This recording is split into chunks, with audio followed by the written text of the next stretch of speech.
Hello boys and girls, so it's 2025 new year and it's time to take a look at some new designs, but that's not what we're doing here. We're gonna look at the very old, very trusted and actually discontinued design by CRKT. It's called Wild Weasel. Right, this I don't even know when it was first produced. The first mention of it on the internet that I could find was in 2006, so that's about 18 years ago, long time ago. And even though it's an old knife, this one kind of survived in some kind of time capsule, and it was absolutely new. It was purchased in a new condition, not like new, but new condition in the store. It was lended to me by a friend who likes to go to these knife stores, and he finds these time capsule knives that have been out of production, have been discontinued, and he buys them in new. He throws the packaging right away and starts using them like he's using this heart. This knife is new. It's been used like for one day maybe, and I got my hands on it.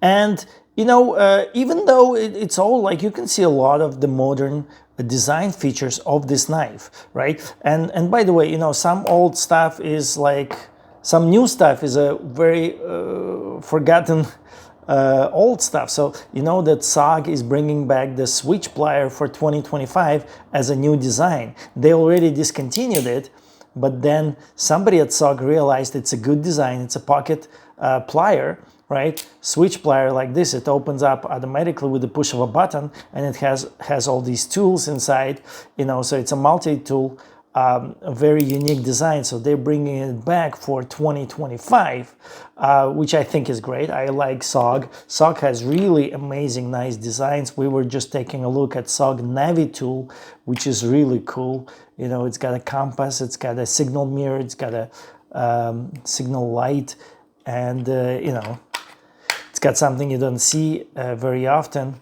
a lighter that's hiding in its own compartment here, right? So SOG has something interesting and cool, and you know, something that kind of reminds me of what's on the table today is SOG Slim Jim. They also bring it back for 2025 because it's an assisted opening knife that didn't work for me that time. Let's see if it anyway, so it's an assisted opening knife. This one is very old, maybe 20 years, maybe 30 years, I don't even know.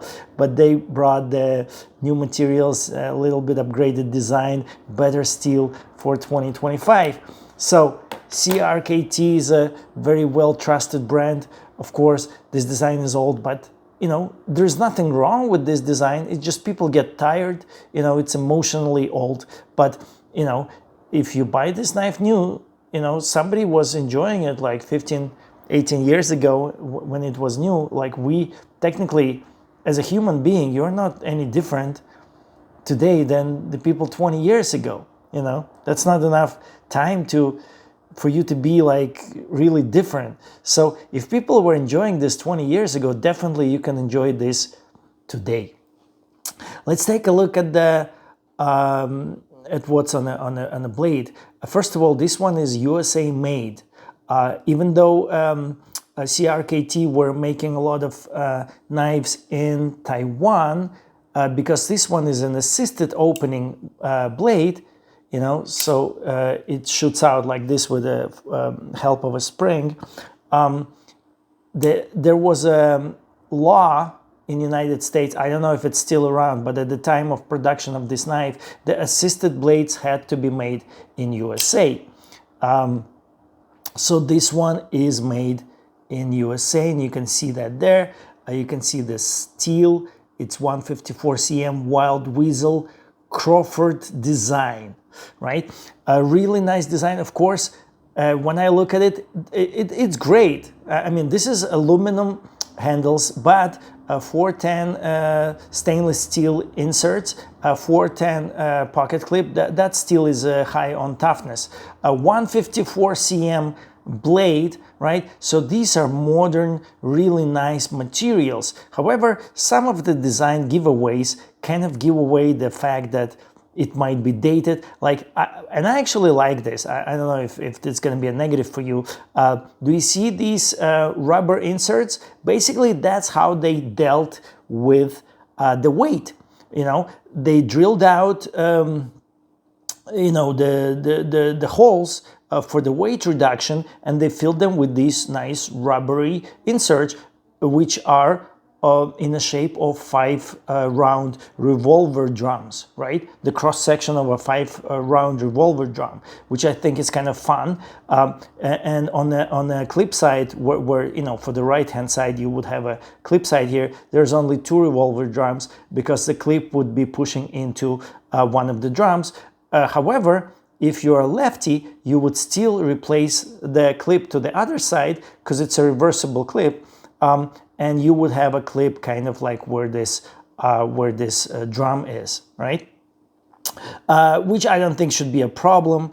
In fact, the clip right now, it's not even really touching the knife, so it should be just fine over here. So the show side kind of has 3 of the drums, the other side has 2. The shooting mechanism like shoots out very forcefully, kind of like too strong, I might even say, which is not an issue. It's like what you want, because this is a very old Slim Jim, and I assume the new ones work better, but I cannot shoot it open. Like, it worked this time, but I cannot shoot it open each time.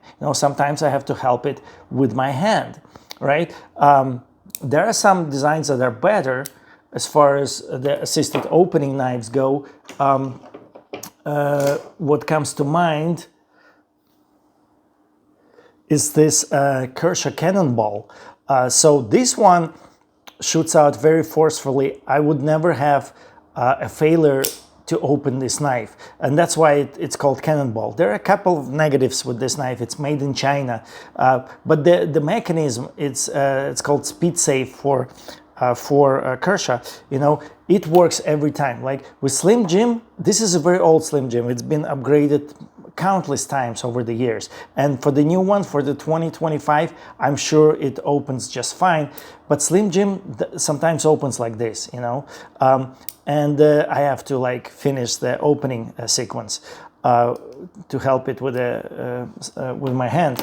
But like the Cannonball, it's gonna open every time. And so is Wild Weasel. Like, it opens very forcefully. Of course, I'm a lefty. It's got the pocket clip for the right hand side right now, so you can rest your fingers on the right hand and just open it up. It opens very nice and forceful. I imagine it's gonna open every time. It's never gonna not open. So as you can see, the clip position is such that you will carry it tip down, which is like they call it like the tactical thing, like a lot of tactical positions are like that. The regular folk, like who use knives for like lifestyle, they usually have the tip up, like you have the most Benchmates are tip up, even though this is like a tactical line, it's still a tip up. And that's kind of what I grew accustomed to. And that's what I like, because when you pull it out of the pocket, it's kind of like ready to go in this configuration. But for the so it's ready to go with your hand down. When you pull it out from a pocket in a tip down, you kind of have it like up like this. So when you shoot it out, it's in this position, right? Let me tell you a little bit about the designer. It was designed by the renowned custom knife makers Pat and Wes Crawford of West Memphis, Arkansas. So that's why it says Crawford Design on that blade there. It's an open-build aluminum freight locking liner folder with assisted opening. Like I said, the reason it was made in USA, one of the reasons, I mean, it's a good thing to make something in USA anyway, but it was because of the federal law that required that assisted opening knives to be made here. So let's see what we have here. So it's because of these cutouts, it's also lightweight. So it's 3.1 ounce, even though it's full metal construction. So just to put in perspective, this mini Adira is 3.2 ounce, so about the same weight. So I think that's a good achievement on this one. It's got double thumb studs on either side. When you rotate outward 30 degrees out, you know, that's when the when it kicks in. It actually feels like it's kicking it in earlier. You see, like there's nothing here. There's no spring anywhere in this area. All the spring is right here, you know. And then when you close it at first, I feel it feels like it shoots out. You don't need to wait for like 30 degrees. But anyway, that's what they say. And their spring-assisted mechanism is called tailwind. So technically, the full name of this knife is CRKT Wild Weasel Tailwind, right? So that's a mouthful right there. Speed assist technology. It's got Teflon bushings, and the pivot is a T10 screw over there. So that's kind of like a note from the Benchmade playbook, you know, because some of the knives of the period come with the T8 screws for the pivot. I don't like that. I think that's not enough. And actually what I do like is all the assembly screws are T8, which is, you know, for the Benchmade they're T6. I think T6 is not enough. That's my, you know, humble opinion. I'm not a knife maker. I like that they have a T8 over there. The blade is 154 cm stainless steel, which is amazing steel. As you know, the reason 154 cm was used in knives is, I believe it was, so the original started using it because the S90 V steel was too brittle and they needed a replacement. So 154 cm already existed at that time. It's a bearing steel, kind of like M390 was also originally developed as a bearing steel. And then it was a great success to use 154 cm as a knife steel because it had a lot more toughness than S90V. For those who know, S90V is brittle. It's a brittle steel. The only good characteristic of S90V is its edge retention. However, you know, you can easily improve on S90V. So this one doesn't have as much edge retention as S90V, but it does have a lot of toughness. It has really good stainlessness properties, and it has a decent edge retention anyway, right? But eventually the knife manufacturer, I think it was Chris Reeve, they got together with Crucible and they decided to fundamentally improve on the shortcomings of S90V, and they came out with S30V. And S30V was really the best all-around steel up until recently. They tried to improve on S30V a couple of times.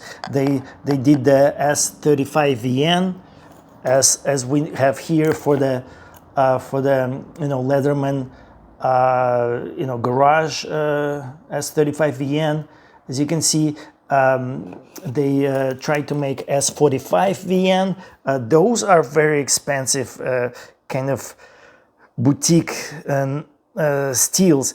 And S30V was not really improved until Magna Cut, I should say. So, and then even though we had S30V and it's one of the ultimate balanced knife steels for out there, you know, 154 cm is not too far from there. I mean, it's got really nice toughness. It's got really good properties, very nice machinability. It's easy to sharpen. It's stainless. It's a really good steel. So, according to like CRKT, the Rockwell hardness for this one was 58 to 60, which is a lot. The blade shape is a modified spear point. It's hollow ground over here, so that should help with some sliciness. And on top, it's got like a, like a swedge, which should help like with, a little bit with the penetration if you want to pierce something. So the blade spine is a little shallowed out.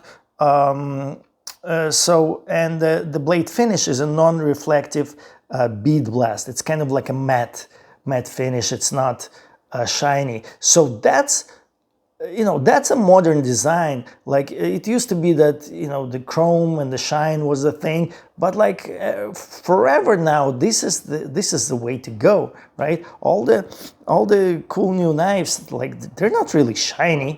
The good example is this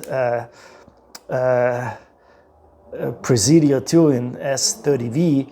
It's got this like really awesome finish, and this is like even more matte than that.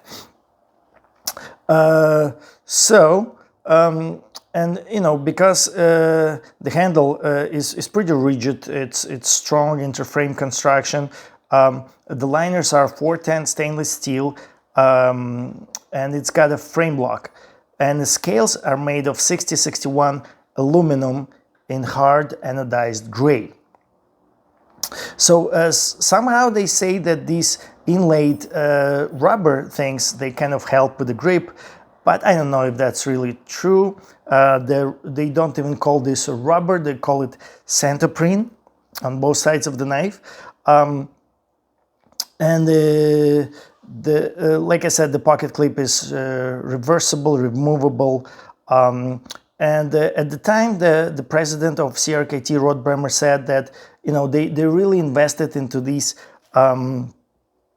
assisted opening knives. They did not want to make like something that other companies made. They went all out. They wanted their knives to stand out, and I think they kind of achieved that with this.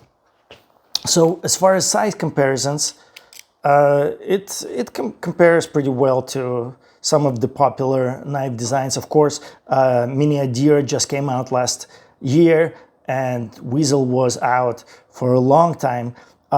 As you can see, the blade features this recurve, reverse curve over here. It's, that was the very popular decision back at the time, because this would mean that this is a hard working knife, because it provides sliciness both ways, up and down. When you pull the knife back, the recurve grabs onto whatever you want to cut, and that aids into this being a hard working knife. And this was the feature that was a must-have on the top knives of the period. Of course, right now we're all about looks.